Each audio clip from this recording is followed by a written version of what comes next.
All right, here's Tim is coming to the stand right now. Again, folks, Tim Wiley with the Detroit FBI, Okay, they're doing it right Public now. Affairs.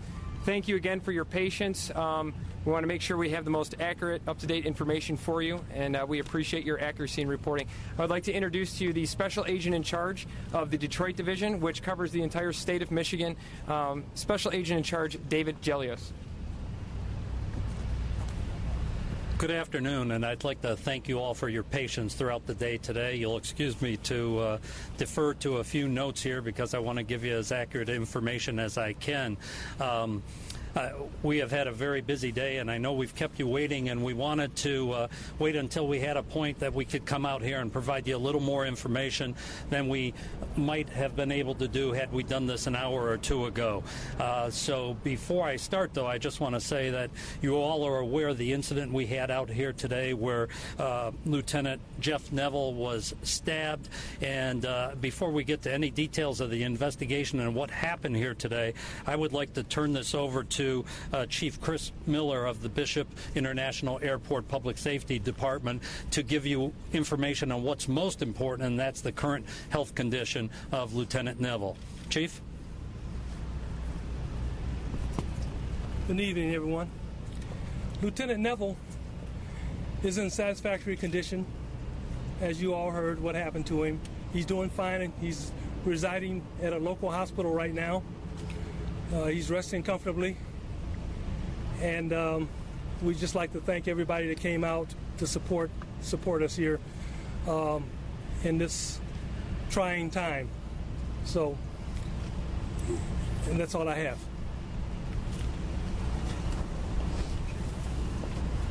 And we'll introduce others of the partners here today. As you can imagine, this has been a great joint local, state, and federal operation since early this morning, and we couldn't have done it without all the partners here, and we'll give them each an opportunity to introduce themselves. But I will just go into the facts of what we've been investigating today. I will tell you that we are investigating this incident today that happened at about 9:45 this morning as an act of terrorism. We have just filed a complaint charging an individual by the name of Amor Fatui.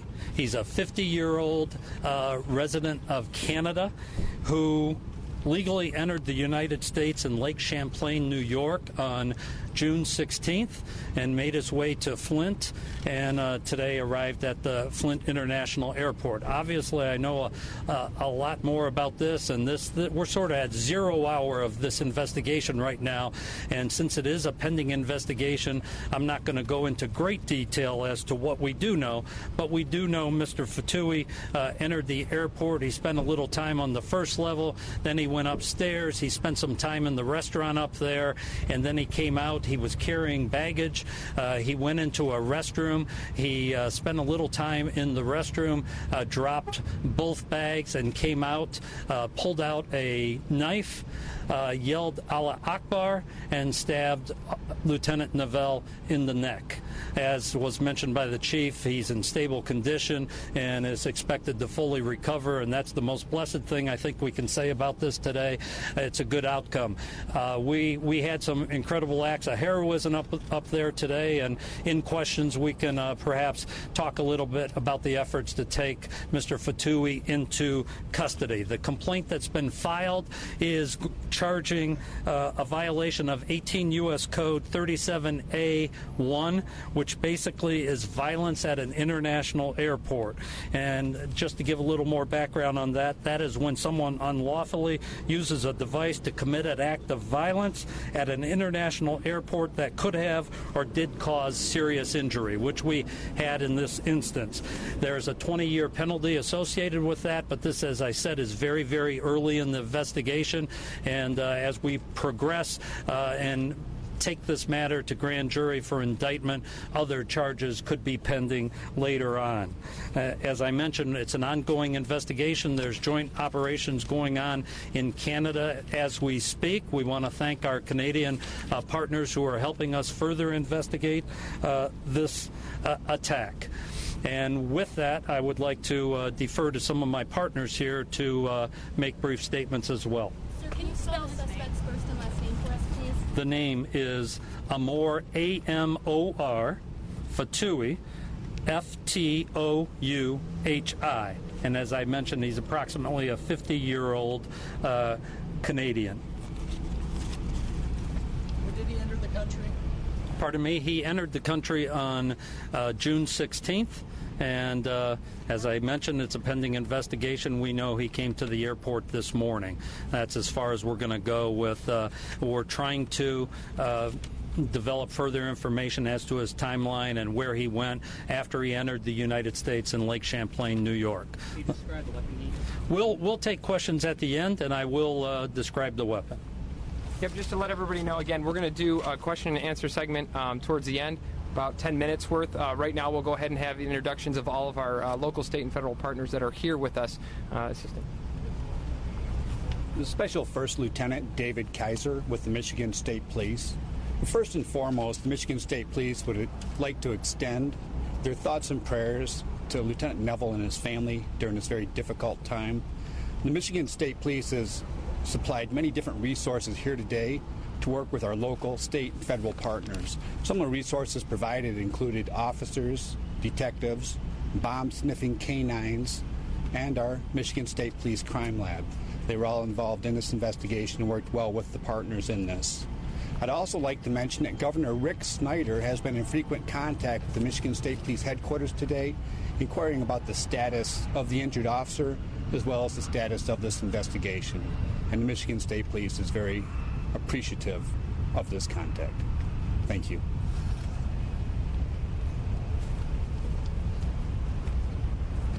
Good evening, everyone. My name is Timothy Johnson, City of Flint Police Chief.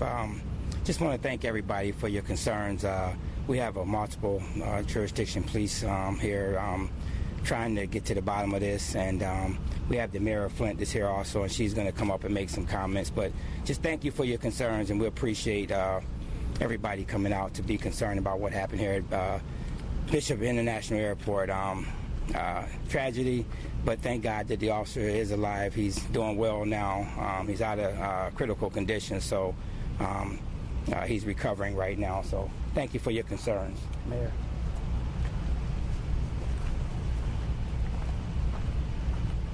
Good afternoon. I just wanted to say that, what happened here at Bishop Airport is just a tragedy. I think it's absolutely awful, and that a police officer was injured like this, because every day we know our law enforcement gets up and they come to work prepared to protect us, and don't know if they're going to come home to their families or not, or the condition that they're going to return to their families in. And so I really need to have an opportunity to commend Chief Miller and his staff, and thank my own Chief of Police, Tim Johnson, the Michigan Township, Flint Township, the state police, the sheriff, the federal agents that are here, because it showed that we all came together at a time like this. And this is what we need the community to see, is that when these kinds of things happen, we do come together. And I hope it gives the people of Flint and the people in the surrounding areas the confidence to know that this was not taken lightly, and people came together quickly to make sure that we were protected. So I do want us to continue to keep Officer Neville lifted in prayer, and his family. And again, this is just, it's a sad day, but it could have been worse. It could have been worse. And thanks to the quick response of all of the law enforcement that's out here today, things weren't any worse. And we also need to thank the other person. There was an unsung hero that saw what happened, and she came to his aid to help.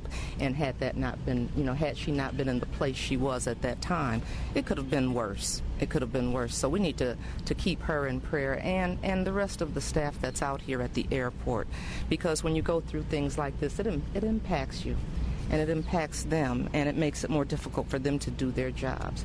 So this was a day where we showed unity, and everybody came out here and responded.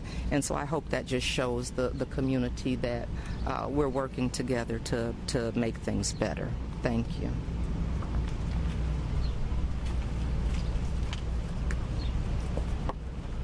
Good afternoon. I'm Airport Director Craig Williams, and on behalf of the Bishop International Airport Authority, I want to thank you all for coming out here. It's been a traumatic day for us. One of our own was stabbed, and that's really it's touching. It hurts on me personally. It hurts on our staff. First and foremost for us is making sure that our safety and security of our passengers and our employees are paramount to everybody. Even though we did have some disruptions this afternoon, we're working to get back to normal operations. I'll answer questions during Q&A time. Thank you.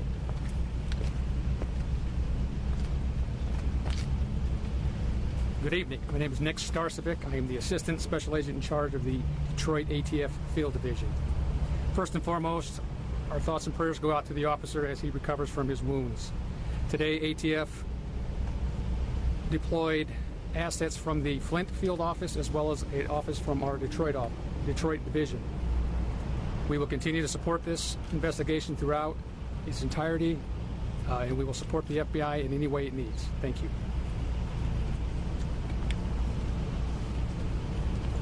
Good evening, everyone. My name is Juan Sanchez, the Federal Security Director for TSA out of Detroit, Flint, Lansing, and Saginaw airports. And I just wanted to say thanks to all our federal, state, and local partners for ensuring the safety of not only TSA employees, but the entire American public at Flint Airport. Thank you. Good afternoon. Lieutenant Dan Owen, Bishop Airport Fire Department and EMS Department.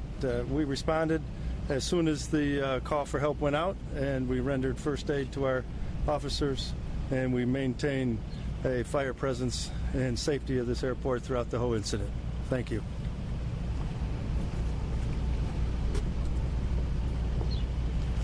Good afternoon. My name is Dershawn King, and I'm the Assistant Federal Security Director, Office of Law Enforcement, TSA, and my main role here is to support our federal, state, and local law enforcement officers in this matter. Thank you.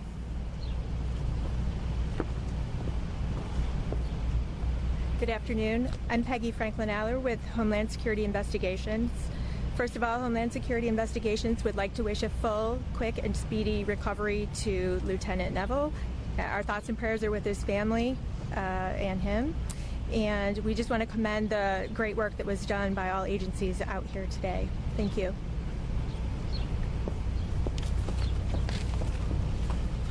All right, before I take a few questions, the question I heard earlier was about the knife. The knife was about a 12-inch knife with an 8-inch serrated blade. As you will see in the complaint, when the subject went up to the officer and stabbed him, he continued to exclaim Allah, and he made a statement something to the effect of, "You have killed people in Syria, Iraq, and Afghanistan, and we are all going to die." Thus, our determining, obviously, this, we're going to investigate it as a terrorist act. I can tell you, based on the information we have presently, we don't believe that anyone was involved with this individual. We have no information to suggest a wider plot, but it's certainly very, very early in the investigation. We're seeking search warrants for electronic media, for his vehicle. Much of that work is going on right now, so time will tell over the next several days whether anyone had any knowledge of this, but at this time we view him as a lone wolf attacker. I know it's early, but any indication this was a self-radicalized individual, or was he received training from somewhere? Or? Yeah, we have no information to suggest any training. I can tell you we interviewed the subject for a good period of time. He was cooperative and has talked to us about what his motivations were, and I think it's suffice it to say he has a hatred for the United States and a variety of other things which in part motivated him towards coming to the airport today to conduct this act of violence. Sir, can you explain how do we know how the gentleman was able to bring a 12-inch knife? What, was it through the airport security? Was he coming from a plane when he came in here? It seems like that's not within TSA guidelines. Actually, that's an excellent question, and to just be clear on that, he entered the public area, non-secure area of the airport. He spent a little time. He went up just outside the TSA screening area, spent some time in the restaurant, went to open to the public restroom, and then came out and attacked Lieutenant Neville. prior to the screening area, so there wouldn't have been any screening at that point. How long was the attack? How long did it take to stop? Yeah, my understanding is they brought him into, took control of him within about a minute, and I'll defer to the chief, but it's my understanding the chief personally, one of the members of the fire department here with us right now, and actually a non-sworn public safety officer, someone who isn't involved in that, assisted in taking this individual down and restraining him, and thus my comment earlier that there were some acts of heroism here, because had he been able to get free and try and attack additional people, we could be talking about much greater harm today than occurred. Was there any sort of incident before the attack? I'm sorry? The officer and the victim, the suspect, was there any sort of argument, or did he just go up to this officer and start stabbing? We have no indication there was any sort of dialogue between this officer, and we're recovering all videos and that sort of thing, and again we'll know that, but there's no indication whatsoever he had any dialogue with anybody prior to this attack. Yes, sir. My understanding is, Chief, do you want a lieutenant with surgery? Yes, Lieutenant Neville did require some surgery. The surgery didn't take a lot of time. He got through it very well, and he is resting comfortably at this time. To answer questions in reference to any engagement between the suspect and Lieutenant Neville, there was none. He, from what we can tell, he engaged Lieutenant Neville and just started stabbing. Is there any indication why Flint? We don't have any information to answer that. Can you be more specific as to who brought him down, who actually got him to stop stabbing him? Lieutenant Neville got him to stop stabbing him. Lieutenant Neville fought him right to the end, right until I was able to handcuff this person. After Lieutenant Neville never stopped fighting until I handcuffed this person, along with Lieutenant Neville and Lieutenant Dan Owen and maintenance person Richard Cruel. The four of us were able to subdue this person, get him handcuffed, and get him under control. Were you in the area when the attack happened? I was close by, but I was only seconds away. Do you think he was targeted because he was an officer, because he was in uniform? I think I can't really answer why he did what he did, but obviously it was Lieutenant Neville that he engaged. Did he say anything else during the struggle? The statements that he made were the answers that the FBI SAC gave you. He had some Muslim dialect, and that's much as we have at this time. And nothing tying the suspect to Flint. No family in the area. No family from Michigan. Did he mention anything in the interrogation? Not that we know of at this time. But I can't really expound upon that because, again, the FBI is in charge of this investigation, and I'll refer those questions to them. Lieutenant Dan Owen, you were one of the first responders. Can you tell us what it was like helping your friend and colleague at that time? Yes, I was. We were here setting up for a meeting with our public safety partners in our county. I was about 10, 15 feet away when I witnessed the attack. Myself and Chief Miller responded to it fairly quickly. Like you said, he already had him on the ground. We assisted in handcuffing the suspect, and then I called for our paramedics to respond to the terminal from the fire station. They responded within about 90 seconds. They were on scene, rendering Lieutenant Neville first aid and getting him ready for transporting to a local hospital. What was going through your mind when you helped? He's your friend. He's a good friend of mine. Yes, it was very terrifying to see something that quick and respond. Luckily, we were very, very close distance to respond and take care of the incident as quick as we possibly can. A question for the FBI: was this man, as you know, on your radar? Any watch list? Any evidence? Has he come onto your radar at all? Well, it's very early in the investigation, so, and as a pending matter, as I said, I'm not going to get into the details. Preliminary indications are we had no visibility on this individual. But there's a great deal of work to be done, and I hope that remains the answer. Which makes the challenge for us in dealing with individuals who pose this sort of threat all the greater. Did he have an issue getting weapons? Was there, I mean, we've been hearing through sources he had wanted to get a gun and it wasn't available. Is that something you can go into, his struggles to get, because his knife was his second option? I'm not going to comment on that. He had a knife. Was the president involved in this? I can't speak to whether we certainly brief our brass at headquarters, so the acting director is certainly aware. Beyond that, we've been busy here today trying to deal with this incident. And again, I can't say enough about the partnership. When these sorts of things happen, you hope that what you think will happen on paper will actually happen when these sorts of things happen. And the operation here today, with all the partnerships coming together and working this investigation, has just been outstanding. Question for the airport director, if you can come up, sir. Is this a reason or perhaps an opportunity to rethink airport security? Because practically every airport has that open area where practically anyone can go in before you go through metal detectors and any sort of security checkpoint and what have you. Is this an opportunity to rethink airport security in light of what happened and in light of other incidents where violence has happened in the public part of the airport where there's no security, if you will? Understand. Certainly, security is a top priority of the airport and all of our aviation partners. I'm really not in a position to make a policy comment on what kind of security makes sense at what level, but certainly we take it seriously. Our officers and really everybody on our staff, it's a top priority, and that's why we were able to respond and be ready for this so quickly. Mr. Williams, can you say how long the suspect was in the airport before the actual attack happened? I cannot. I do not know that. How many people were affected by this? How many flights, and what are their chances of getting out tonight?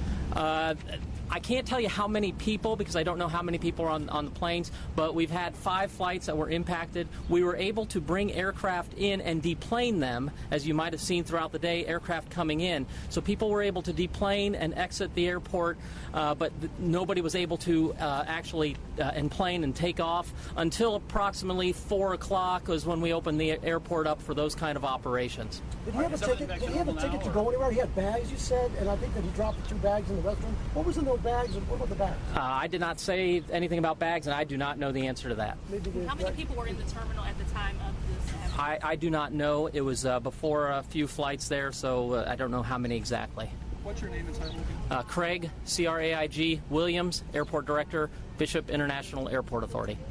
Okay, ladies and gentlemen, we'll take 2 more questions. Ladies and gentlemen, we'll take 2 more questions. Oh, okay. Right now, we are experiencing delays as everything ramps up. I would ask people to check with their airline to coordinate any travel that they have. But we'll be returning to normal operations as time goes on. Sir, can you talk about what was in the bags? Can you talk about what was in his other 2 bags? And did he have a knife with him when he got off his plane this morning? He again, let's clarify, he was not a airline passenger. We have no indication he had any tickets to travel on an airline. He went into the airport with bags. The searches are ongoing. I'm not going to comment as to what we're recovering from his personal belongings, but those are searches that are ongoing. As I mentioned, the complaint, as I understand it, is unsealed, so it will be available to you.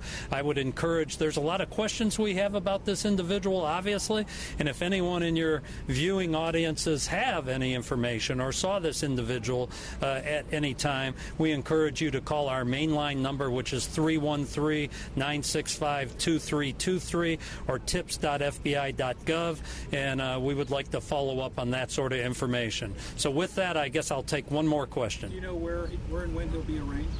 He will be arraigned in Detroit, I believe, and we'll get you that answer. He'll be arraigned at U.S. District Court in Detroit, but it could possibly be Flint.